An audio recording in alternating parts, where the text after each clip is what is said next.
आमचे शिक्षक आमच्यासाठी प्रत्यक्ष देवतुल्य व्यक्ती आहेत आणि त्यांच्या प्रती आमच्या मनातल्या भावना व्यक्त करायचा, त्यांना धन्यवाद द्यायचा दिवस म्हणजे 5 सप्टेंबर. चिखलाच्या गोळ्याला आकार द्यावा लागतो, सोन्याला सुद्धा भट्टीत तापावं लागतं, दगडापासून जर मूर्ती घडवायची असेल तर त्याला सुद्धा टाकेचे गाव ससावे लागतात. आणि तसंच जर मनुष्य नावाच्या प्राण्याला सुसंस्कारी माणूस घडवायचा असेल ना, बनवायचा असेल ना, तर त्यासाठी शिक्षण आणि शिक्षक दोन्ही गरजेचे असतात. तेव्हाच सुसंस्कारी माणूस तयार होतो. जगावर राज्य करणारा इंग्लंड हा देश आहे आणि या देशाच्या सांस्कृतिक परंपरेने त्यांच्या देशातील शिक्षकांना राष्ट्रपतींइतका सन्मान आणि दर्जा दिला जातो आणि म्हणून तर ते जगावरती राज्य करतात. ज्याला क्रिकेटचा देव मानलं जातं तो मास्टर ब्लास्टर सचिन तेंडुलकर. त्याला प्रसार माध्यमांनी प्रश्न केला की तुम्हाला एवढी बक्षीस मिळाली, तेवढे पुरस्कार मिळाले, तर त्यातलं तुमच्या आवडीचं बक्षीस कोणतं? तेव्हा सचिन तेंडुलकरने सुंदर उत्तर दिलं. ते म्हणाले, मला एवढी बक्षीस मिळाल्यात, मला एवढे पुरस्कार मिळालेत, अहो एवढेच काय, मला सर्वोच्च पुरस्कार भारत रत्न मिळालाय, पण त्यातलं माझ्या आवडीचं बक्षीस कोणतं असेल ना, तर ते म्हणजे मला माझ्या आचरेकर सरांनी दिलेली शाबासकीची थाप. ते जेव्हा म्हणतात ना शाबास सचिन, तेव्हा त्यांची ही शाबासकी मला भारत रत्नापेक्षा सुद्धा मोठी आहे. जी माणसं आपल्या जीवनात मोठी झाली त्यांनी आपल्या आयुष्यातील मोठेपणाचं यशच श्रेय आपल्या शिक्षकांना दिलंय. जगामध्ये एक सर्वात जास्त वाचलं जाणारं आणि सर्वात जास्त विक्री होणारं एक पुस्तक आहे आणि त्या पुस्तकाचं नाव आहे 7 Habits to Highly Effective People. यशस्वी लोकांच्या 7 सवयी. आणि हे पुस्तक लिहित असताना ते लेखकाने जवळजवळ 3000पेक्षा जास्त यशस्वी आणि सर्व क्षेत्रातील लोकांच्या मुलाखती घेतल्या होत्या.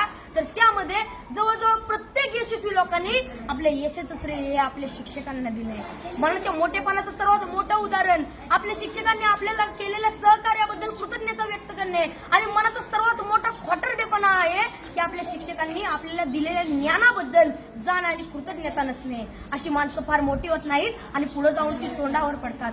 असंच एका मनाच्या मोठेपणाचा एक मोठा प्रसंग या ठिकाणी मला सांगावा असं वाटतो. एकदा डॉक्टर बाबासाहेब आंबेडकर इंग्लंडवरून भारतात येत होते. ही बातमी त्यांच्या कार्यकर्त्यांना, त्यांच्या आयोजकांना समजली. त्यांचे कार्यकर्ते बाबासाहेबांच्या विमानाची वाट बघत विमानतळावरती थांबले. बाबासाहेबांचं विमान 2-3 तास लेट होणार होतं, पण तरी सुद्धा त्यांचे कार्यकर्ते त्यांच्या स्वागतासाठी त्यांची विमानतळावर 2-3 तास वाट बघत थांबले आणि 2-3 तासानं बाबासाहेबांचं विमान विमानतळावरती लँड झालं. बाबासाहेब खाली उतरले. बाबासाहेबांचे सर्व कार्यकर्ते बाबासाहेबांच्या दिशेने पळत सुटले. ढोल ताशे वाजू लागले. बाबासाहेबांच्या घोषणांनी आकाश दुमदुमून गेलं. बाबासाहेब आप आगे बढ़ो, हम तुम्हारे साथ है. बाबासाहेबांचा विजय असो अशा घोषणा देत होते. कोण बाबासाहेबांच्या पायात पडत होतं तर कोण त्यांना हार घालत होतं. बाबासाहेबांची नजर समोर गेली तर समोर बसलेला एक म्हातारा माणूस मात्र बाबासाहेबांचा हा कौतुक सोहळा अतिशय प्रेमाने पाहत होता. बाबासाहेबांनी गर्दी बाजूला सारली आणि तडकन त्या म्हाताऱ्या माणसाकडे गेले आणि आपलं डोकं त्या म्हाताऱ्या माणसाच्या पायावर ठेवलं. त्या क्षणी सर्व लोक आश्चर्यचकित झाले. एवढे मोठे प्रखंड पंडित डॉक्टर बाबासाहेब आंबेडकर या म्हाताऱ्या माणसाच्या पाया का पडतायत?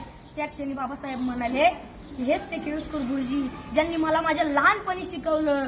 गुरुजींना लहानपणीचा भीमराव आठवायला लागला. मळलेली कपडे, फाटलेली दप्तर, फुटलेली पाटी आणि एवढं ते पोर वर्गाच्या बाहेर बसून वर्गात शिक्षकांनी शिकवलेला शिक्षणाचा एक कण एखाद्या चातक पक्षाप्रमाणे वेचत होतं. वर्गाच्या बाहेर बसून शिकला होता. त्याच्याकडे पाहून ब्राह्मण मास्तर हसला होता, कारण त्याला माझ्या भीमामध्ये उद्याचा ज्ञान सूर्य दिसला होता.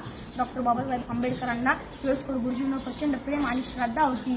मला या ठिकाणी म्हणावं असं वाटतंय, घरट्यातून पिलू उडावे घेऊन दिव्य शक्ती, आकांक्षाचे पंख असतात आणि उंबरठ्यावर भक्ती. तसंच आपण आपल्या आयुष्यात किती जरी मोठं झालं, किती यश संपादन केलं, तरी आपण आपल्या शिक्षकांना आणि आपण आपल्या शाळेला कधी विसरलं नाही पाहिजे. एवढं बोलून मी माझ्या भाषण संपवतो. जय हिंद. Very good.